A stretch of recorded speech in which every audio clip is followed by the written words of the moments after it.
La sala de subastas municipales en el centro histórico de la Ciudad de México zumbaba con la luz de los tubos fluorescentes y el olor amargo a café requemado. Elena Torres, con un abrigo de lana de segunda mano y los dedos fríos a pesar del aire cargado, aferraba una carpeta con su nombre mal escrito. El subastador gritó la dirección en la colonia Doctores. Pintura descascarada, un porche hundido, un terreno estrecho donde la maleza seca sonaba como papel. Una risa revoloteó desde el fondo. Desarrolladores de traje impecable, con zapatos lustrados que golpeteaban impacientes sobre el linóleo. «El siguiente lote es para demoler», dijo alguien. «Solo un tonto». «Yo oferto», respondió Elena, con voz débil pero firme. Sintió las miradas, el desdén inmediato. Su hija, Sofía, de 8 años, con un gorro de punto rojo heredado, estaba a su lado, frotando una ventana en pinta empañada y dibujando un corazón torcido. Ricardo Montes, un desarrollador con un bronceado de invierno y un reloj que brillaba bajo las luces, se giró para mirar a Elena como si fuera un mal chiste. «Señora», dijo, con una voz suave como el hielo, «ese lugar se la va a devorar viva. No le alcanza ni para un contenedor de escombros». La sala soltó una risita. El subastador apenas ocultó una sonrisa. Elena olió el metal frío de la silla plegable. Oyó la tos seca de un calentador que nunca funcionaba bien. Ofertó de todos modos. El martillo cayó con un golpe hueco. Los papeles se deslizaron sobre la mesa. «¿Ese es su plan, Encanto?», murmuró Ricardo mientras ella firmaba. «¿Echarle dinero bueno al malo?». Se inclinó más, su costosa colonia abriéndose paso entre el olor a café y polvo. «La gente como usted siempre aprende por las malas». Elena no respondió. Recogió la escritura con manos temblorosas, el papel áspero bajo sus pulgares. Sofía presionó el pequeño corazón contra el brazo de su madre, dejando una marca húmeda. La risa se desvaneció en un silencio denso y vibrante, mientras Elena miraba su nombre, ahora bien escrito, y sentía la primera chispa caliente de indignación encenderse en su pecho.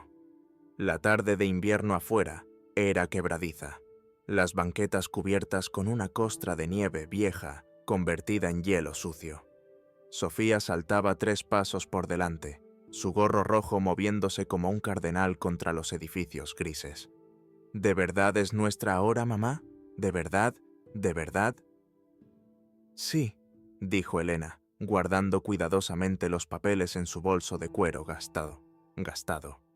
«Necesita trabajo, pero es nuestra». El autobús llegó tarde, resoplando hasta la acera con un escape que olía a diésel y frío. Adentro, Elena se apretó contra una ventana manchada con 1000 huellas dactilares. La colonia Doctores pasaba desfilando. Casas de empeño, tiendas de abarrotes con letreros de lotería, casas adosadas con luces de Navidad aún parpadeando en febrero. Algunas calles se mantenían orgullosas, con escalinatas limpias y macetas en las ventanas esperando la primavera. Otras se hundían bajo el peso de promesas olvidadas.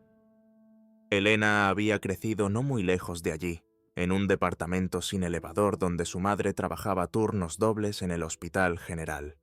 La universidad habían sido clases técnicas entre trabajos de mesera, su título aún sin terminar cuando nació Sofía.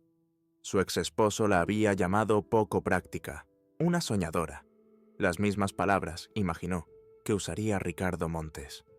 Sofía tarareaba contra su hombro, dibujando formas en el vaho del cristal. «¿Puedo tener un cuarto con ventana? ¿Para mis plantas?»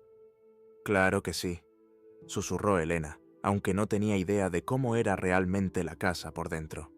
La inspección había sido breve, solo lo suficiente para saber que el techo no goteaba y los cimientos no estaban agrietados.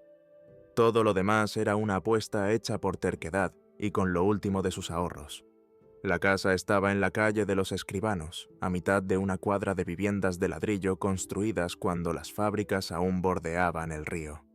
Algunas estaban bien cuidadas, con contraventanas pintadas y escalones barridos. Otras mostraban el lento declive de las reparaciones postergadas. La que ahora les pertenecía, la idea aún se sentía imposible, era estrecha y cansada, con pintura verde descascarada y ventanas como ojos recelosos. «Se ve triste», dijo Sofía, agarrando la mano de su madre mientras estaban de pie en la banqueta. «Solo necesita que alguien se preocupe por ella», respondió Elena, batallando con la llave. La cerradura giró con un chirrido renuente. Adentro olía a polvo y a espacios cerrados, a yeso y madera vieja. El piso de la entrada tenía baldosas blancas y negras, algunas rotas, dispuestas en un patrón que alguna vez pudo ser elegante. Una escalera subía abruptamente al segundo piso, su barandal liso por décadas de manos. La habitación del frente solo contenía muebles abandonados, un sillón hundido, una mesita con una pata apoyada en un ladrillo. Sofía se aventuró primero, sus pequeñas botas dejando huellas en el polvo. «Hola, casita», dijo, su voz rebotando entre las paredes vacías. «Vamos a ser amigas». Elena dejó su bolso y sintió una extraña certeza asentarse sobre ella, un peso y una ligereza a la vez. Afuera, la vida le había enseñado a esperar lo peor. Avisos de desalojo, despidos, facturas médicas que llegaban como pequeñas bombas. Pero aquí, en este espacio olvidado con sus huesos tercos, algo parecido a la esperanza se desplegó en su pecho. Caminó hacia una ventana y limpió un círculo con la manga.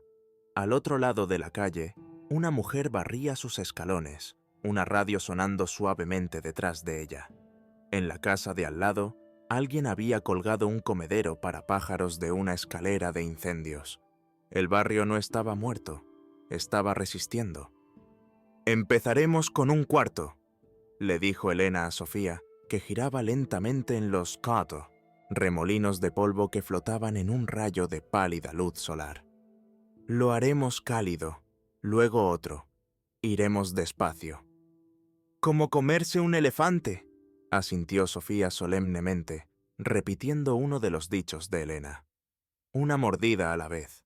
Elena rió, una risa real que la sorprendió a sí misma, y resonó en la casa vacía como una promesa. Más tarde, Ricardo Montes y su sonrisa burlona volverían a sus pensamientos. Pero por ahora, con la llave fría en su palma y la mano de su hija cálida en la otra, el futuro se sentía posible de una manera que no lo había sido en años. La casa en la calle de los Escribanos crujía como un barco viejo.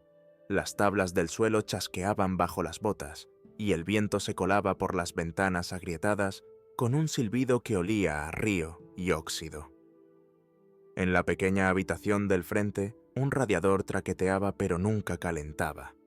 Elena dejó una taza desportillada de café instantáneo y observó cómo su aliento se convertía en un fantasma delgado en el aire. Había crecido en el sur de la ciudad, sobre una tienda de abarrotes que vendía tortas y dulces de a peso en frascos de vidrio. Su padre murió joven, su madre trabajaba de noche. La vida le enseñó a unir las cosas con cinta adhesiva, la renta, la esperanza, la familia. Cuando el padre de Sofía se fue después del despido, no se llevó nada más que la maleta buena y la suave promesa de que volvería. Años después, la promesa era solo un sonido que ella ya no hacía. En un estante había un globo de nieve roto del Ángel de la Independencia. Se lo había comprado a Sofía cuando las desalojaron del antiguo departamento, jurando que el próximo lugar sería suyo. Adentro, las escamas de plástico ya no caían. El agua se había vuelto amarillenta hacía mucho tiempo. El globo se había convertido en un símbolo silencioso y redondo de una plegaria que nunca se movió. Sin embargo, la casa tenía un buen olor enterrado bajo el moho, a cedro viejo, como los armarios en los cuentos de abuelas. «Podemos arreglarla», dijo Sofía, con la voz brillante mientras pisoteaba con sus botitas, haciendo girar el polvo en la pálida luz invernal. Encontró una canica olvidada, azul como un huevo de petirrojo, y la rodó por el suelo. Se tambaleó, dudó, y se deslizó bajo una tabla deformada. Elena rió, Un sonido corto y sorprendido. Clavaron un perchero, barrieron excrementos de ratón en un recogedor roto, pegaron plástico en las ventanas. Una vecina, la señora Álvarez, les trajo empanadas envueltas en papel de aluminio, la masa aún tibia. «Esta cuadra necesita gente que no se rinda», dijo. Elena asintió, el vapor de la carne sazonada y el comino subiendo, y creyó, por un instante, que la vida podría ceder. Su primera noche durmieron en un colchón inflable prestado del centro de donaciones de la iglesia, envueltas en mantas desiguales. Las tuberías gemían cada vez que se jalaba la cadena del inodoro. La electricidad funcionaba, pero la mitad de los enchufes habían sido pintados tantas veces que estaban sellados. Sofía durmió con su gorro rojo puesto, acurrucada contra Elena, como un pequeño horno. La mañana llegó con escarcha en el interior de las ventanas, convirtiendo las cubiertas de plástico en paisajes arrugados. Elena se había tomado 2 semanas de su trabajo en la oficina de facturación de los hospital, un permiso sin goce de sueldo que no podía permitirse, pero que necesitaba desesperadamente para hacer la casa habitable. Hoy comenzaría con la cocina, limpiando décadas de grasa y abandono. «Mamá, hay un hombre afuera mirando nuestra casa». Sofía estaba en la ventana, su aliento empañando el vidrio donde había limpiado un lugar para ver. Elena se asomó. Ricardo Montes estaba en la acera, con las manos en los bolsillos de un abrigo de paño caro, estudiando la fachada con frío cálculo. Ella se echó hacia atrás instintivamente, aunque sabía que él la había visto. Un minuto después, llamaron bruscamente a la puerta.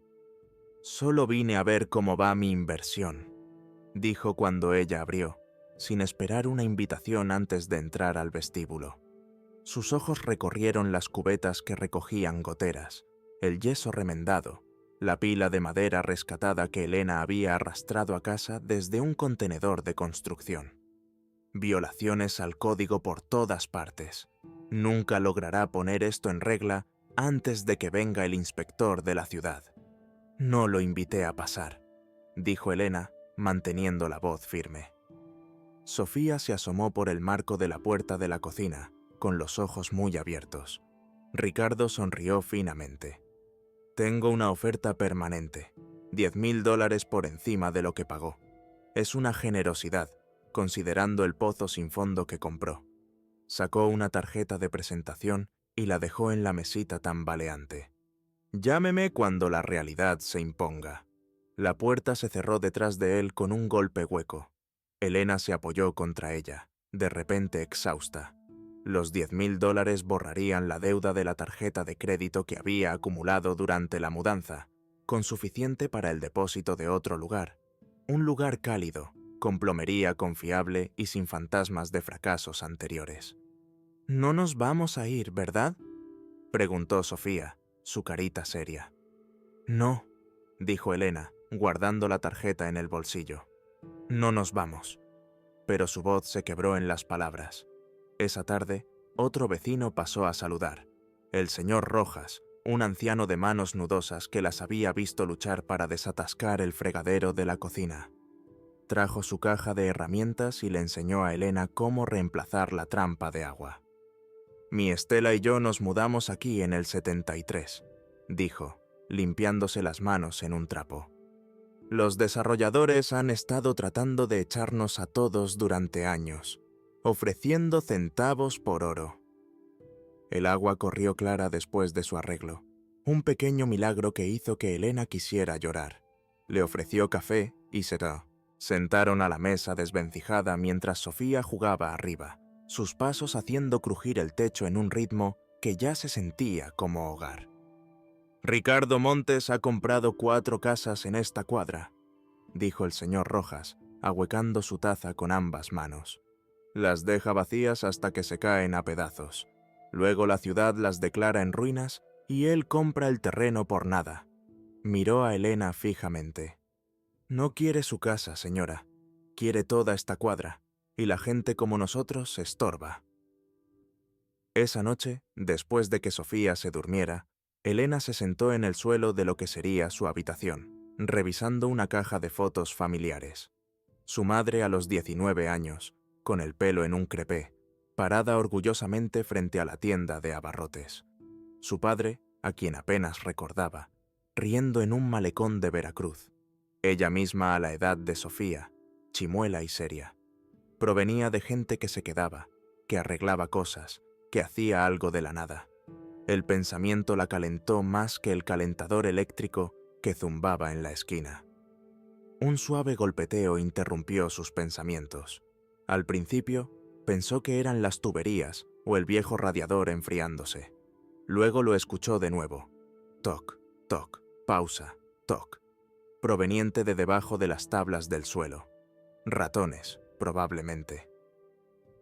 El exterminador no estaba programado hasta la próxima semana, pero mientras pegaba la oreja al suelo, el sonido cambió a un suave rodar, como una pequeña bola moviéndose a través de un espacio hueco.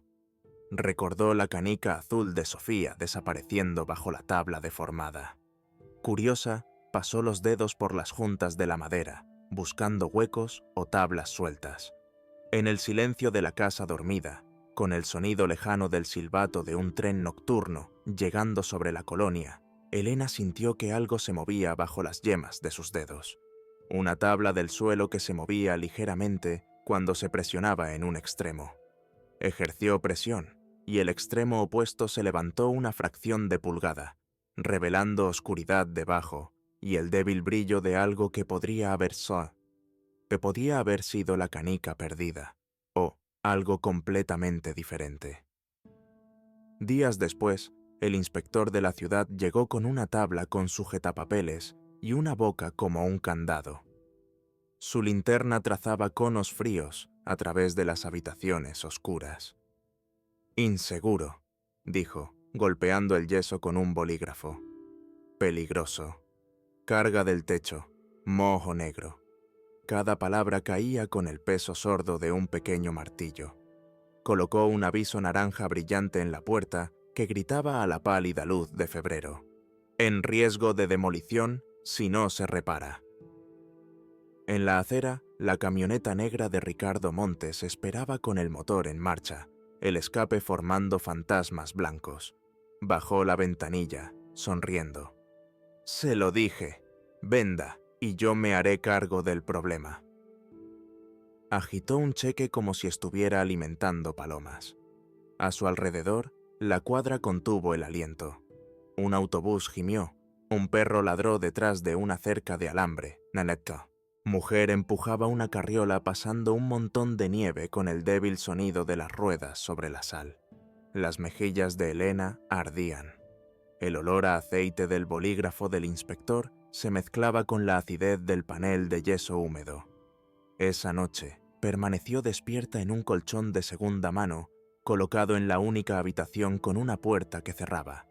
La casa gemía en el frío. Sofía dormía bajo 2 edredones que habían encontrado en una venta de la iglesia, su respiración suave, el gorro de punto todavía en la cabeza. El aviso significaba multas que no podía pagar, trabajo que no podía costear. Si fracasaba, podrían verse obligadas a mudarse de nuevo, a sofás, sótanos y lástima. Elena presionó la palma de su mano contra el globo de nieve roto, sintiendo el vidrio frío como si fuera una frente con fiebre. Cerró los ojos y pidió, sin palabras, misericordia. Un sonido respondió, un rodar, un susurro, un clic. La canica azul, la que Sofía había encontrado, se movía en algún lugar debajo del piso. Traqueteó, luego se asentó con un tintineo musical que no sonaba a madera. Elena abrió los ojos. En la débil luz de la calle que se colaba por la ventana cubierta de plástico, la junta entre 2 tablas parecía una firma. Algo hueco respiraba debajo. La mañana llegó con un sol de invierno tenue y la señora Álvarez en la puerta, con un termo de chocolate caliente y una determinación sombría. «El primo de mi hermano trabaja en la construcción», dijo, entrando sin esperar invitación. «Dice que ese inspector está en el bolsillo de Ricardo Montes. Siempre encuentra problemas en las casas que Montes quiere comprar». Sofía estaba sentada a la mesa de la cocina, con las manos alrededor de una taza humeante, sus ojos moviéndose entre las adultas. Elena sintió el peso de la confianza de su hija como una piedra en el pecho. «Incluso si es corrupto», dijo en voz baja, «los problemas son reales. El cableado, la plomería». Su voz se apagó. La señora Álvarez dejó su bolso con un golpe decidido. «Entonces arreglamos lo que podamos. Mi esposo ayudará con el cableado. El señor Rojas sabe de plomería. La iglesia tiene un grupo de voluntarios que arregla techos». Se inclinó hacia adelante. «Pero primero, necesitas averiguar qué está haciendo ese ruido debajo de tu piso». Elena no había mencionado el viaje nocturno de la canica. «¿Qué ruido?». La señora Álvarez sonrió. Las líneas alrededor de sus ojos se profundizaron. Estela Rojas también lo escuchó, hace años. Decía que esta casa habla por la noche. Después de que la señora Álvarez se fue, Elena se arrodilló en el lugar donde había oído el sonido. Sofía observaba, con las piernas cruzadas sobre un cojín, mientras su madre pasaba los dedos por la veta de la madera. «¿Qué estamos buscando?», susurró. «No estoy segura», respondió Elena honestamente. «Algo escondido». Fue Sofía quien encontró el clavo suelto a la platea. Mañana siguiente. «Mamá, mira», dijo, arrodillada, el cabello escapando de su gorro en rizos plumosos. El clavo era brillante en comparación con los demás, como si hubiera sido tocado más recientemente. Elena fue por una palanca, su mango de goma áspero por el polvo, y levantó la tabla suavemente.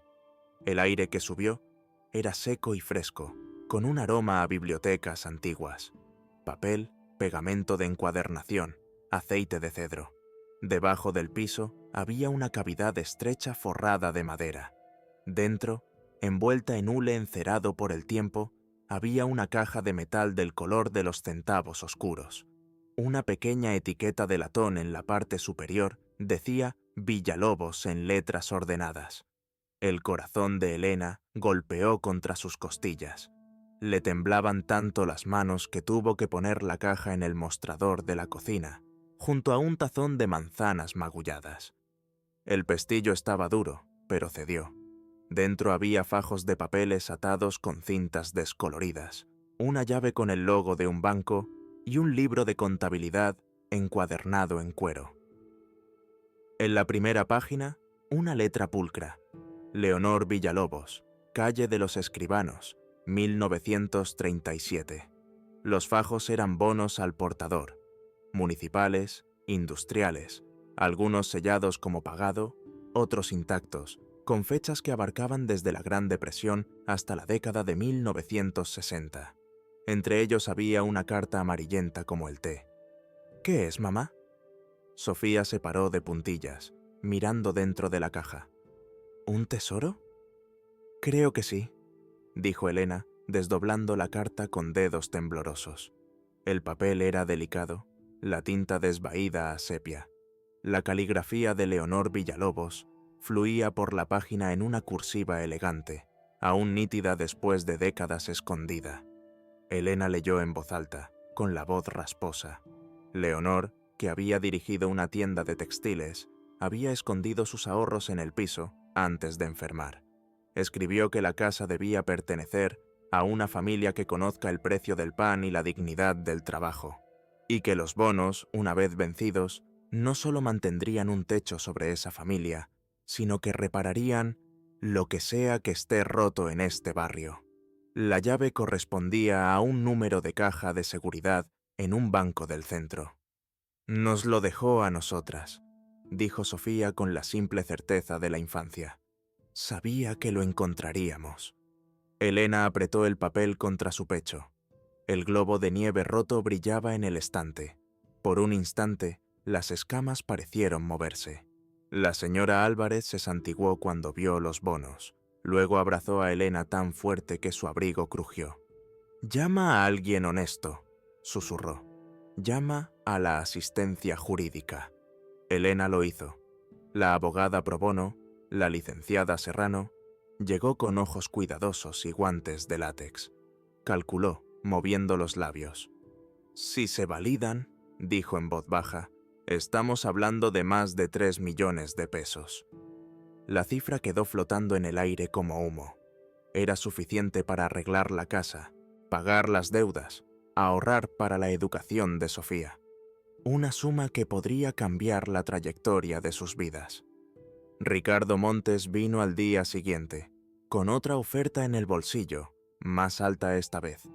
Encontró a Elena en el porche, bebiendo café de una taza desportillada, el aviso naranja de demolición ahora escondido en un cajón de su cocina. «Escuché que tuvo la visita del inspector», dijo, su sonrisa sin llegar a sus ojos. «Malas noticias, me imagino». «Nada que no podamos manejar», respondió Elena, sorprendida por la firmeza de su propia voz. Sabía algo que él no sabía, un secreto que zumbaba bajo sus pies como un diapasón. La sonrisa de Ricardo vaciló. Miró la casa, la lona azul que el señor Rojas había ayudado a asegurar sobre una sección del techo. «La gente se apega a las causas perdidas», dijo. «Es admirable, en cierto modo. Pero llega un momento de aceptar la realidad».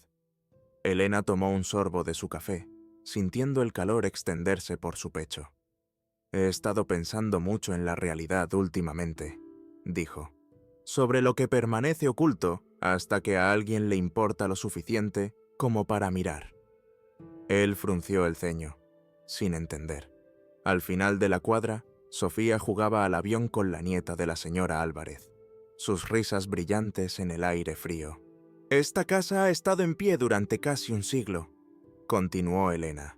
«Ha albergado a familias durante la depresión, guerras, tiempos difíciles. Tiene buenos cimientos». «Los cimientos necesitan carne», replicó Ricardo. «Y la carne cuesta dinero». Elena asintió. «Sí», convino. «Así es». Lo miró directamente a los ojos, ya no intimidada por su abrigo caro o su confianza cuidada. Lo curioso del dinero, sin embargo, a veces está exactamente donde necesitas que esté. Ricardo se fue confundido, sin una firma en su oferta. Esa noche, mientras una suave nieve caía sobre la colonia, Elena y Sofía se sentaron en su desvencijada mesa de cocina e hicieron planes. No solo para ellas, sino para la casa, para la cuadra, para el legado de Leonor Villalobos. La noticia corrió como el fuego. El ayuntamiento programó una audiencia de emergencia, y la sala olía a madera vieja, a papel y a 1000 abrigos sacudidos en inviernos pasados. Los reporteros se movían, las cámaras chasqueaban como insectos. Elena se sentó en una larga mesa con la licenciada Serrano y un representante del banco que llevaba los lentes de lectura tan bajos como si escuchara las páginas. El valor de los bonos había sido subestimado. Un experto financiero contratado por la Oficina de Asistencia Jurídica había recalculado con las tasas actuales y el interés compuesto. La nueva cifra, 3.000 millones de pesos, había hecho que Elena se sentara de golpe en la silla de su cocina cuando la licenciada Serrano llamó. La abogada pro bono había solicitado inmediatamente una orden de restricción judicial para evitar cualquier acción contra la casa hasta que se pudiera determinar la propiedad de los activos. Ahora los dedos de Elena trazaban la veta de la mesa de madera mientras la sala de audiencias se llenaba. La luz de la mañana se colaba por las altas ventanas, atrapando motas de polvo que danzaban sobre la multitud. Sofía estaba sentada en la primera fila con la señora Álvarez, su gorro rojo reemplazado por uno azul tejido por la hija del señor Rojas. Las piernas de la niña se balanceaban, demasiado cortas para tocar el suelo, pero sus ojos estaban solemnes, observando la espalda recta de su madre. Ricardo Montes llegó con un abogado cuya corbata era del color del dinero nuevo. Asintió bruscamente a Elena, su confianza visiblemente disminuida cuando vio al representante del banco y la caja de documentos. Objetó antes de que el secretario terminara de leer el orden del día. «Mi empresa ha hecho una oferta para...» «El asunto», dijo la presidenta, golpeando su mazo, Es la propiedad y disposición de los activos encontrados en calle de los Escribanos 2181. Su voz sonó clara en la sala repentinamente silenciosa. Era una mujer mayor, de cabello veteado de plata y ojos que habían visto décadas de política de la ciudad. Establezcamos los hechos antes de considerar cualquier oferta. El banco confirmó la autenticidad y el crecimiento de los bonos.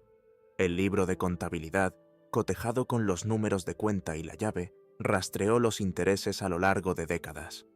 Un historiador de la UNAM testificó que Leonor Villalobos había sido una exitosa empresaria que mantuvo abierta su tienda de textiles durante la depresión, otorgando crédito a sus vecinos. Era conocida por su ética comunitaria, explicó, ajustándose los lentes. Cuando otros cerraron y se fueron, ella se quedó. La carta de Leonor, leída para que constara en actas, silenció la sala como una nevada. Incluso las luces fluorescentes parecieron zumbar más suavemente. «Es mi deseo», leyó el secretario, «que estos fondos permanezcan ocultos hasta que sean verdaderamente necesarios y que encuentren su camino hacia manos que no solo se beneficien, sino que protejan y nutran este barrio que he amado». Ricardo intentó una sonrisa burlona, pero la licenciada Serrano colocó sobre la mesa una transcripción de sus mensajes de texto a un subcontratista sobre hacerle la vida incómoda a la señora para que vendiera. Correos electrónicos obtenidos legalmente a través de un informante, con fechas que coincidían con la visita del inspector. También presentó quejas de otros 3 propietarios sobre tácticas similares. La sala se agitó. La señora Álvarez y la mitad de la cuadra habían venido. Obreros siderúrgicos con manos llenas de cicatrices, una maestra con tinta en la manga, un pastor con una bufanda tejida por sus feligreses. Murmuraban y asentían, reconociendo el patrón de presión e intimidación que había cambiado su vecindario cuadra por cuadra. «Señora Torres», dijo la presidenta. «¿Qué propone hacer con estos activos si el comité determina que le pertenecen legítimamente como propietaria del inmueble?» Elena se puso de pie. Su voz temblaba, pero las palabras eran claras. «Este dinero no es solo mío. Es una promesa que alguien escondió para mantenerla a salvo para gente como nosotros».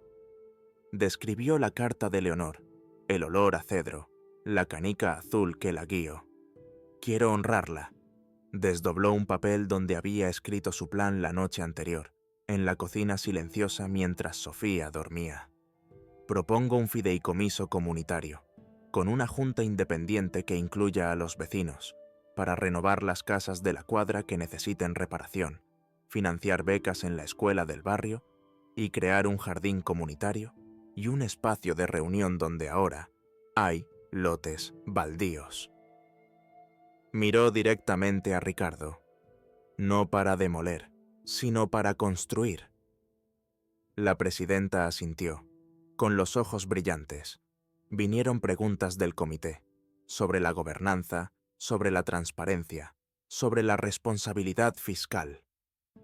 La licenciada Serrano respondió la mayoría con la voz firme por la certeza de la ley, pero cuando preguntaron sobre la intención, sobre el corazón, Elena habló de nuevo. «Mi hija y yo sabemos lo que significa no tener un lugar seguro», dijo. «Llevar todo lo que importa en unas pocas cajas, que te digan que no perteneces a un lugar porque no puedes permitirte arreglar lo que está roto». Miró a Sofía, que ahora estaba sentada erguida, con la barbilla en alto. «Este barrio nos ha acogido. El dinero pertenecía a alguien que creía más en la comunidad que en el lucro. Quiero transmitir esa creencia». La Junta votó por unanimidad. Se afirmó que la casa era de Elena.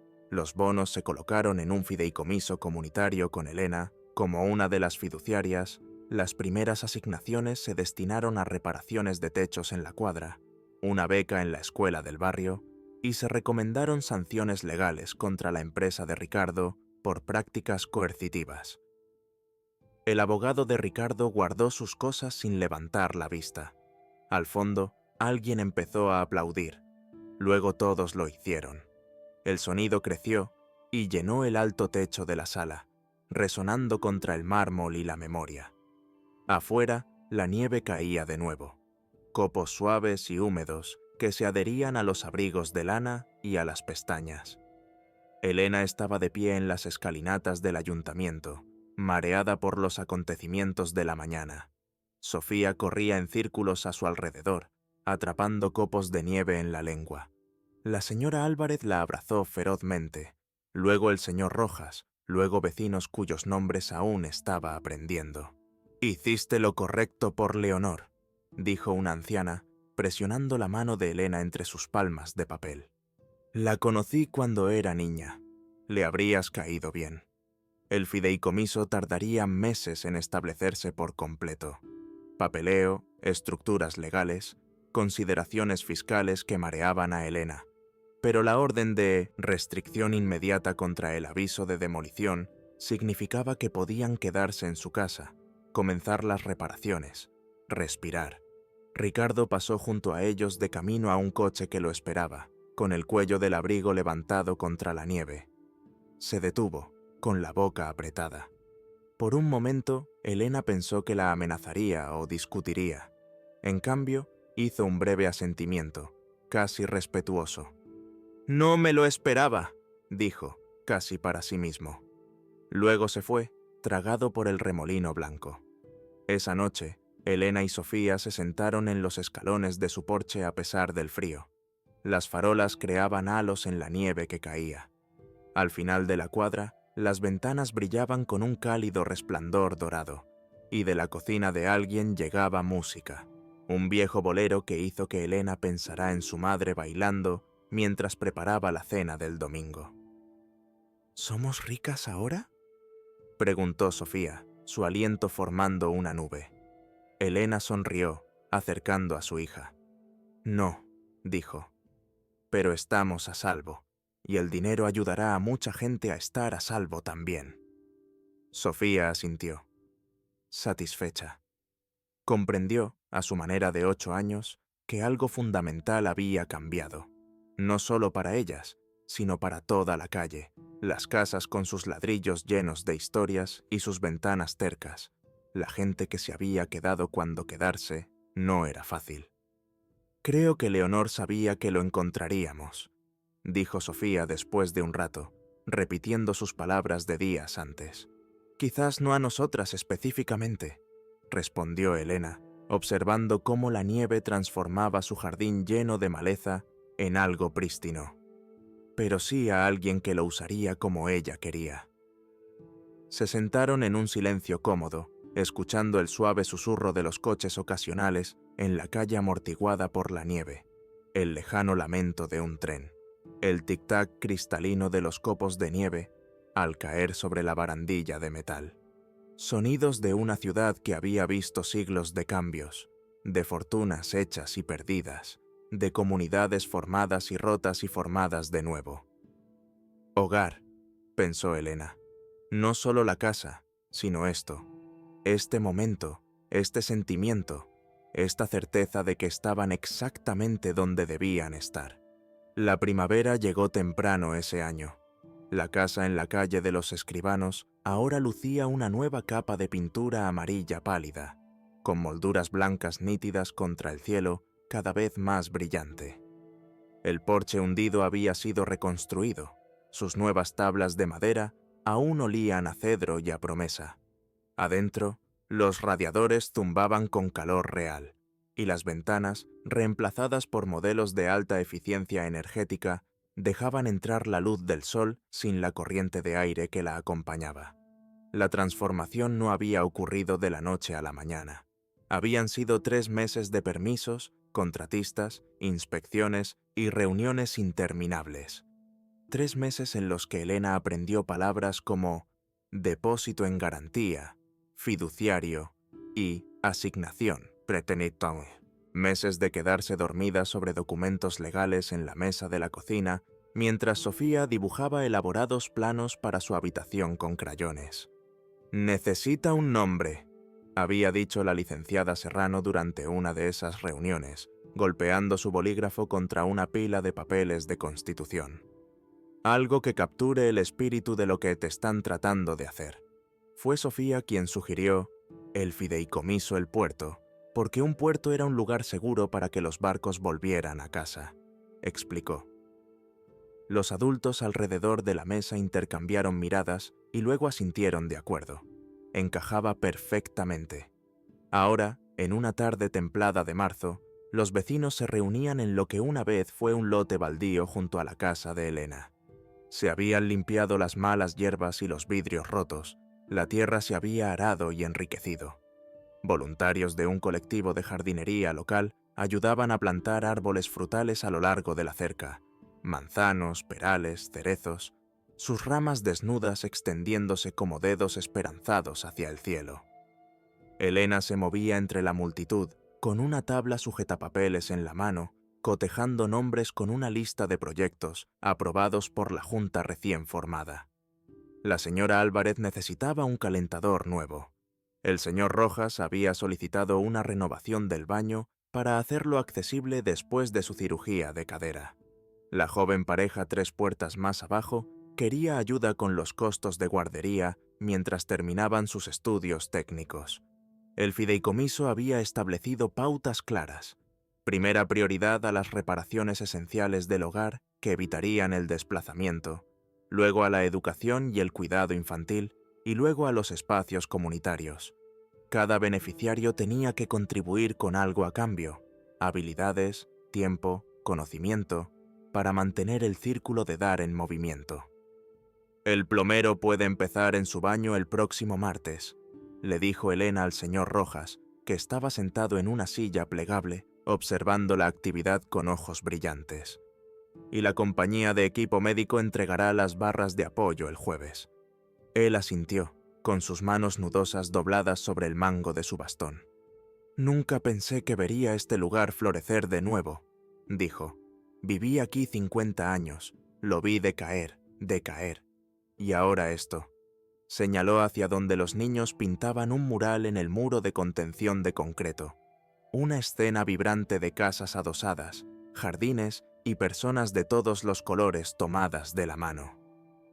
El rostro de Leonor Villalobos miraba desde el centro del mural, recreado a partir de una vieja fotografía que Elena había encontrado en los archivos de la ciudad. Tenía una boca severa pero ojos amables, el cabello recogido en un moño práctico, el cuello alto de su blusa sujeto con un broche sencillo.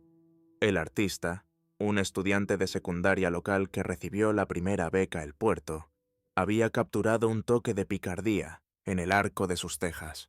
«A ella le habría encantado esto», dijo una voz junto a Elena.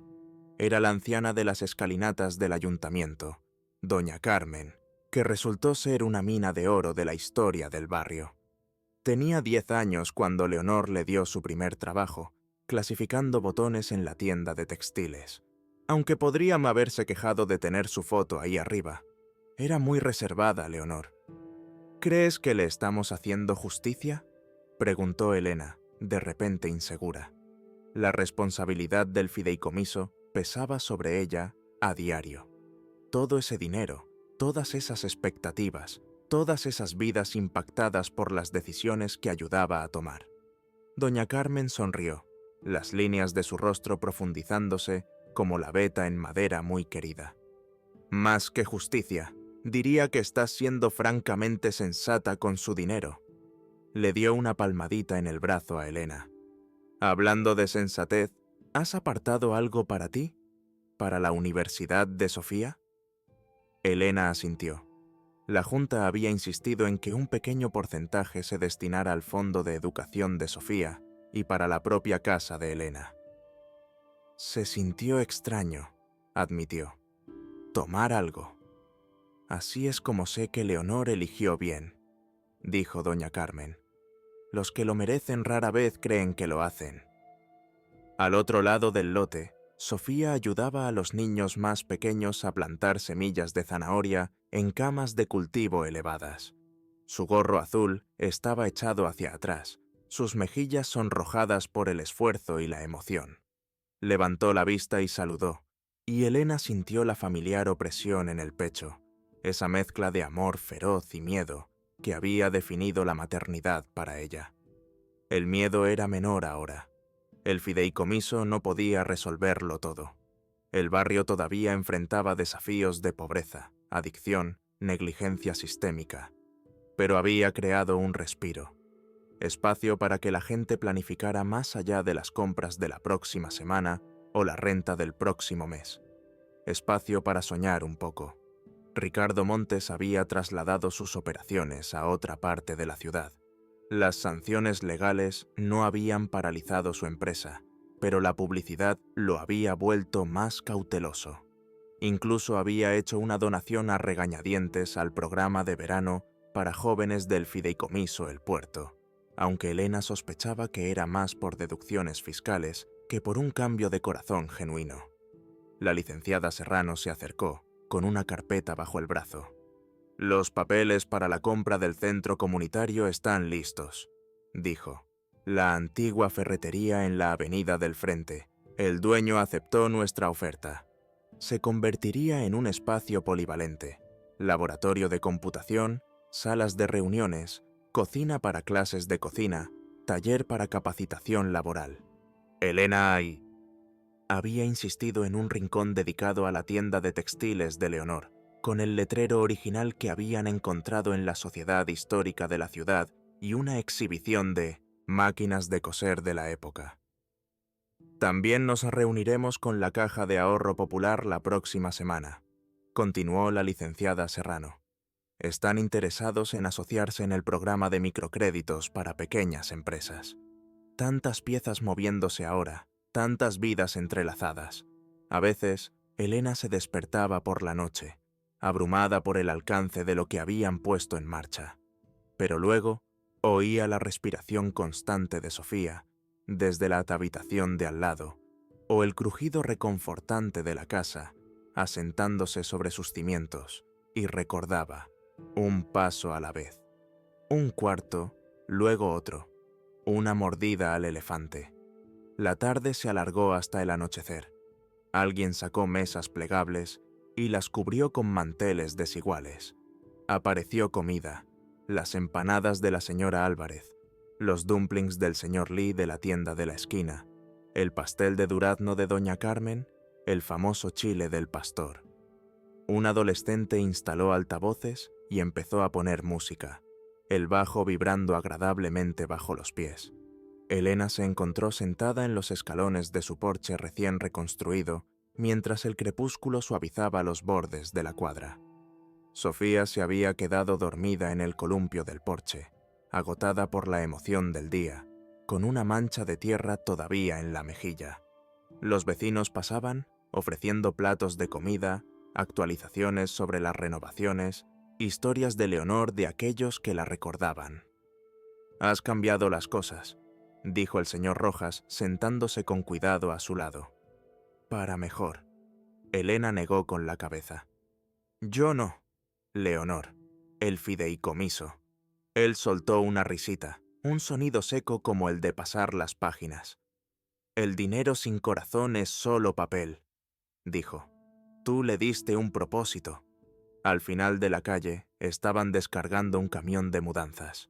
Una familia que regresaba al barrio después de años de ausencia. Habían oído hablar de la iniciativa El Puerto y querían que sus hijos crecieran donde la comunidad todavía significaba algo. El padre saludó con la mano cuando vio que Elena miraba, y ella le devolvió el saludo, haciendo una nota mental de llevarles una canasta de bienvenida mañana. Las luciérnagas comenzaban a elevarse del nuevo jardín, sus pequeñas luces parpadeando como mensajes codificados. De algún lugar cercano llegaba el sonido de un saxofón, notas conmovedoras que se elevaban hacia el cielo oscurecido. Elena cerró los ojos y respiró el aroma de la tierra fresca, la comida cocinándose, las flores de primavera y, debajo de todo, el débil olor a cedro de una casa que había esperado décadas a que alguien encontrara su corazón oculto. El otoño pintó la calle de los escribanos de ámbar y ocre. Habían pasado 2 años desde que Elena se paró por primera vez en esa fría sala de subastas, desde que Sofía dibujó un corazón en una ventana empañada.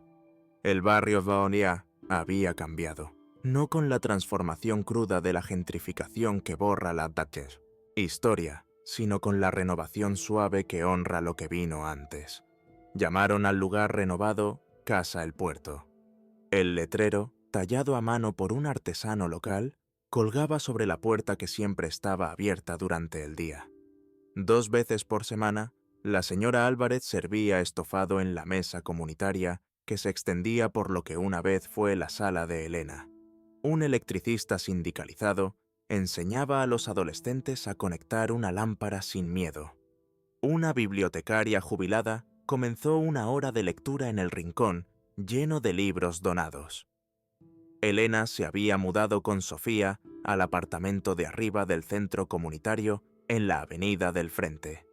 Su antigua casa ahora pertenecía a todos, un monumento viviente a Leonor Villalobos y a la idea de que la riqueza podría ser una herramienta para la justicia en lugar de la división.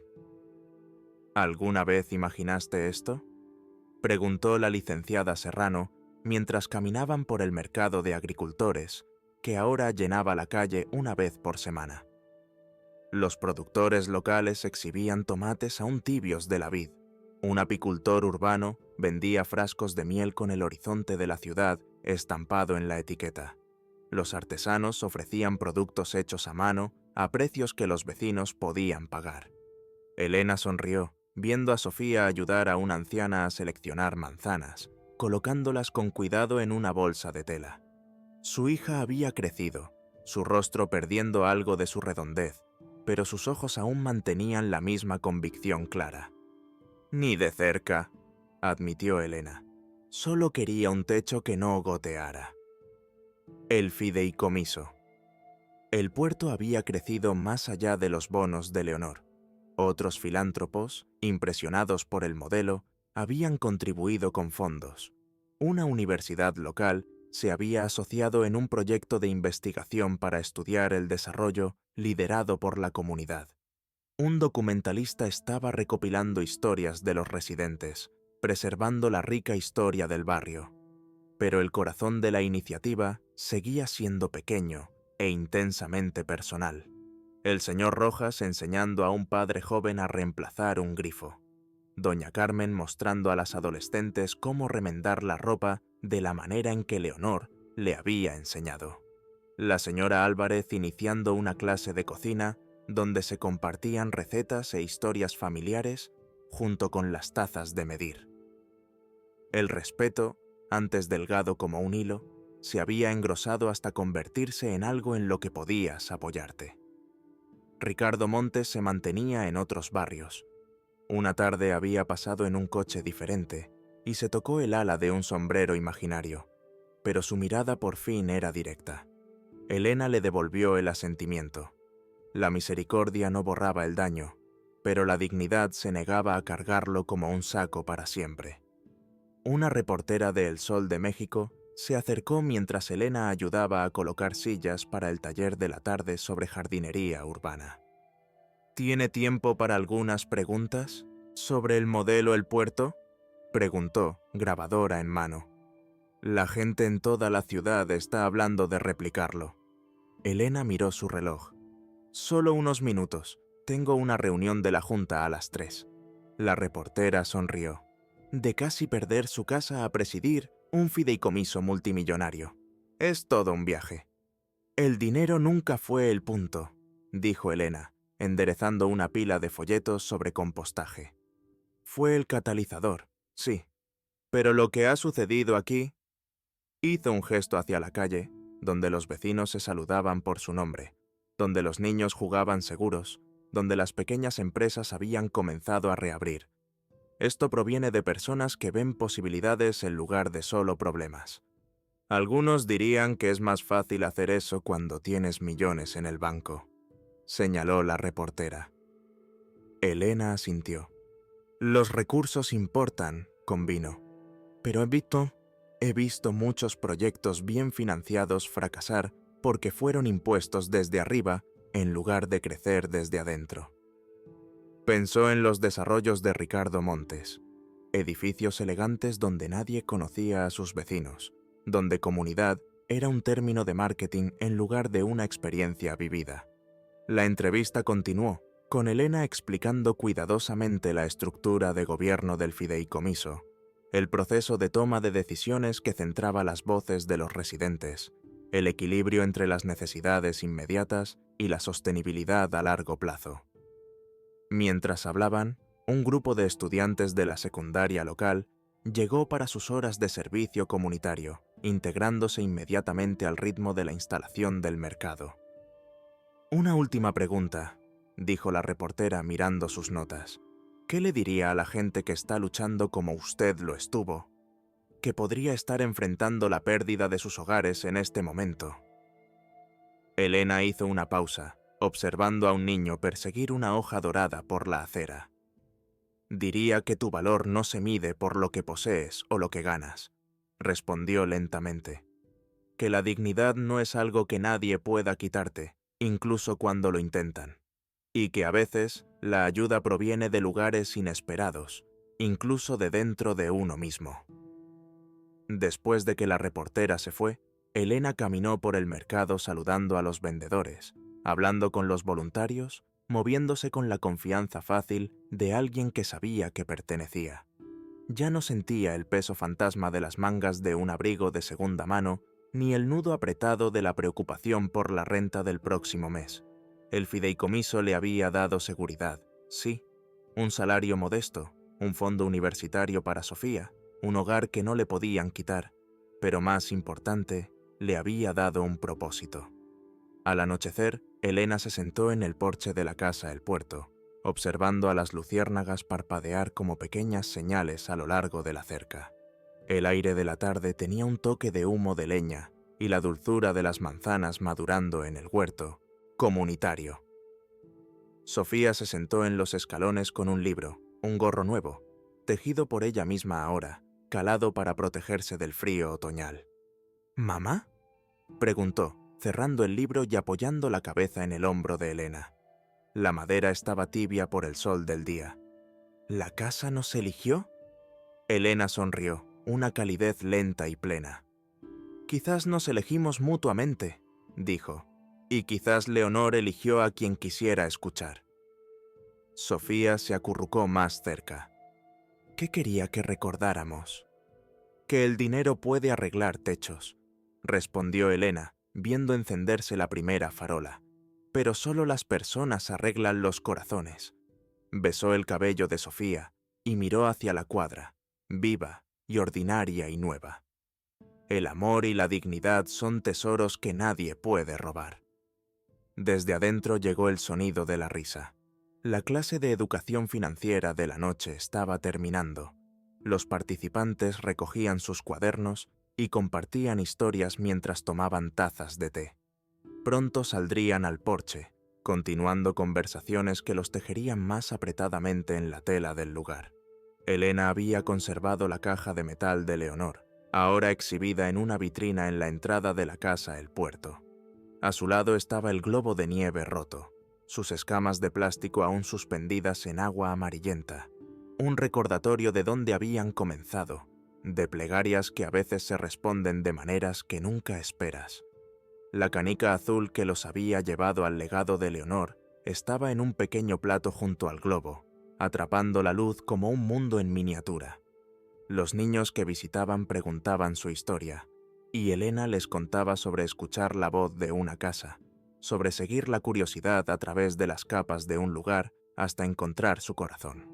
A veces, en las mañanas tranquilas cuando estaba sola en la casa El Puerto, antes de que comenzaran las actividades del día, Elena se paraba en lo que una vez fue su sala y sentía la presencia de todos los que se habían refugiado allí. Leonor con su visión práctica, las familias que habían venido después, ella misma y Sofía en su esperanza desesperada. Las tablas del suelo todavía crujían en ciertos puntos, pero ahora el sonido era reconfortante, como un viejo amigo aclarando la garganta antes de hablar.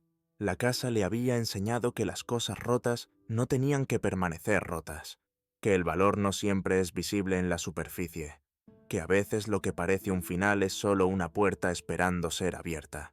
A medida que el crepúsculo se profundizaba en la noche, los vecinos se dirigían hacia la casa El Puerto para la reunión comunitaria semanal. Algunos traían platos para compartir, otros llevaban cuadernos llenos de ideas. Todos llegaban con la fácil familiaridad de las personas que sabían que pertenecían. Elena los vio acercarse, la señora Álvarez con una nueva receta para enseñar, el señor Rojas apoyándose menos en su bastón estos días, doña Carmen con su colección de historias del barrio, la joven pareja cuyos hijos ahora jugaban seguros en el jardín comunitario. Sofía se puso de pie, guardando su libro bajo el brazo. «Es hora de empezar», dijo, tomando la mano de su madre. Juntas entraron, donde las habitaciones estaban cálidas y brillantes de conversación, donde las paredes contenían las historias de todos los que alguna vez habían buscado refugio allí, donde el futuro se estaba escribiendo una conexión a la vez. La puerta permaneció abierta detrás de ellas, dando la bienvenida a cualquiera que necesitara volver a casa.